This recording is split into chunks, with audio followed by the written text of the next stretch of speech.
Hi, I'm Christopher McMahon from Motion McMahon Fitness, and today I wanted to talk with you about my top 5 movements to build strength and relieve pain from achy feet. Let's get into it.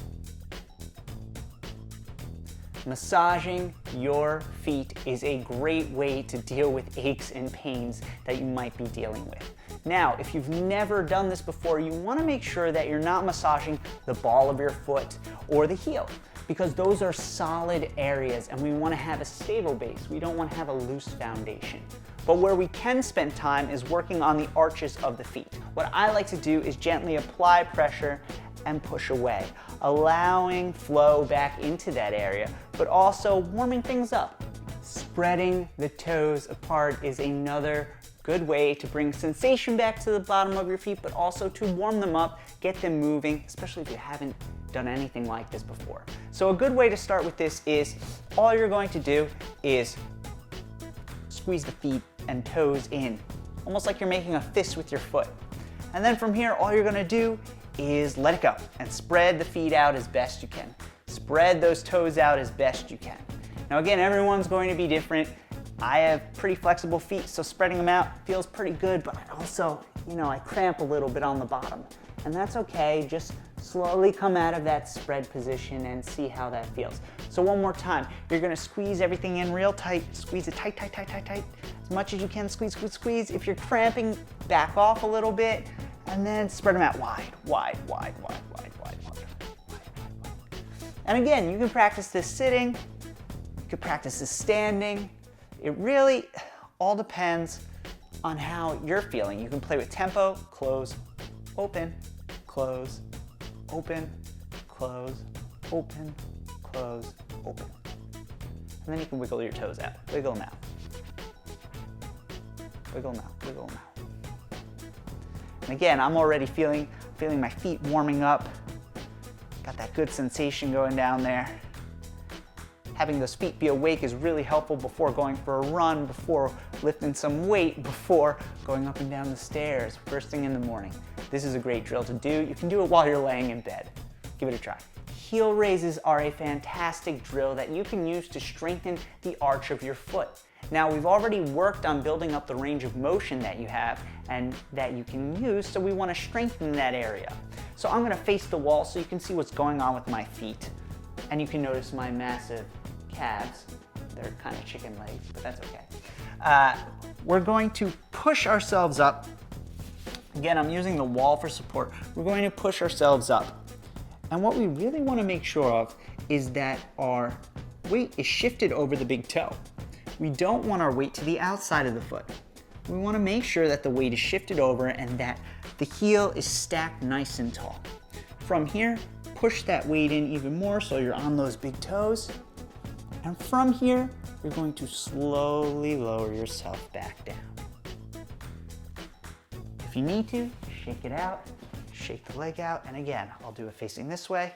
You'll push yourself up nice and tall, weight shifted over onto that foot, push, push, push, push, push, and slowly bring yourself back down nice and slow. Now, I suggest working on 5 to 10 repetitions for maybe 2 to 3 sets. Again, it depends on where you are that day and how you're feeling. There's no need to do something that you're not ready for. So again, 1 set might be more than enough for you. Dinosaur walks. Now, I know that sounds kind of funny, but you've spent time working on those heel raises. Now we're going to take that movement and we're going to put it into motion. It's another great way to explore your mobility, to really strengthen through a different range of motion. Now, the way we're going to set up for this movement, the heels raise up, we have the weight shifted over our big toe, we're going to sit our butts back, again the weight's over our big toe, arms can stay at the side, we can hold to our chest or we can extend out so we have a little bit of counterbalance. And all you're going to do, small step forward, heels raised, small step forward, heels raised, small step forward, heels raised, small step forward, heels raised, small step forward, heels raised. Now, the important thing to remember while you're working on this movement is that small controlled steps are going to be much easier for you to kind of get a grasp on. If you take big steps, you're going to lose control, and you're also going to find that you shift to the outside of your foot. Again, we want to be strong everywhere, but for now we're focused on that big toe and we're focused on strengthening your arch. This is an oldie but goodie. There are tons of different names for it, but I'll call it a clock drill. You can also call it ankle stability drill. So what we're going to do is we're going to imagine there are hours of the clock. We're going to reach to each point. Now one foot will be stable, the other foot will be reaching. We can also use our arms as a counterbalance. So as I stand here, I'll angle slightly so you can see what's going on. I'm going to reach forward to noon, reach over, 3 o'clock, over, back at an angle, all the way back at an angle, right, all the way across at an angle, back. And then you can repeat, going back in the other direction, right? Now the big thing here is that we have to stabilize ourselves, right? Having that stability is very important as you go through each position. Now the further you reach and the more you increase the tempo, the harder the movement becomes. It requires quite a bit of stability. So again, if I go through this and I go, right? Suddenly I have to counterbalance a little bit more, right? So you have to ask yourself what your goal is. Are you ready for that dynamic stability? Or do you need to slow things down? Do I need something like a wall for support or a chair for support? Check in with your body and see what's going to work best for you in this scenario. Scales. We're going to look at the front scale and the back scale. Both of these variations really require you to have quite a bit of foot, ankle, calf, leg. We'll look at that entire body control. So to start off, we're always going to have one leg that is the base of support. In that leg, it is going to be locked out. We're going to root into the ground by driving our big toe. See what I did there? We've been using our big toe this whole time. Driving our big toe into the ground, creating that nice tall spine. I'm going to use the wall for support right now just to show you another variation. From here, drive that big toe into the ground, create that tall spine. Squeeze the leg as tight as you can. Get your butt nice and tight. From here, extend the other arm, lift the chest up tall, keep that tall spine, and then you will lift one leg, the opposite leg. Now you can lift it nice and high. I suggest starting at 90 degrees, but again, up when you're comfortable, but 90 degrees is what we're after.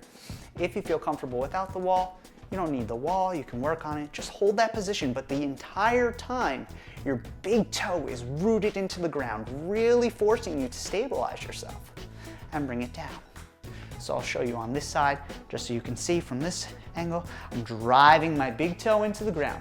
That big toe glues. I create that nice long line to the top of my head. I'm going to squeeze my butt, engage that leg, extend the arms out, bring that other leg up.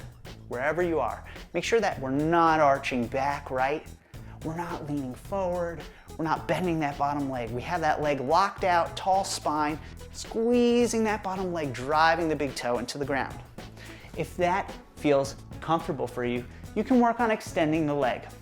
My big tip is to not worry about getting to this position right away, right? Getting to that 90-degree angle, right?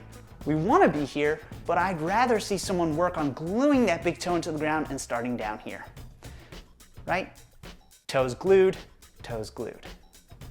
right? And you'll probably find, we'll set up, you can start by lifting up like this, extending, but you will probably find that one side is easier than the other. This is harder for me than the other side.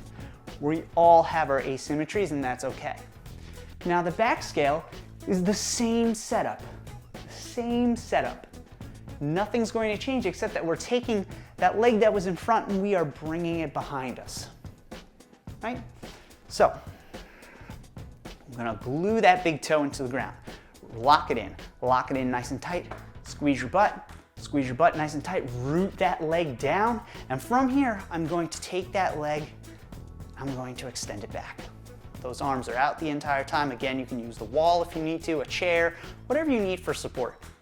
Now note a couple things. This is where we're going to be right now. you want to make sure that you're not opening up, right? We don't want to be open. We want to make sure that we're dropping in towards that base leg. So again, we're not here, we're here, so the hips are level. If you want, if you need a little extra help, you can actually reach across and you'll find, uh-oh, my glute has turned on.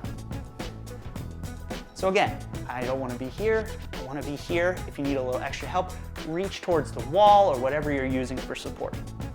Now again, we also want to make sure that the back leg's not bent. We want to make sure that we're extending through the big toe.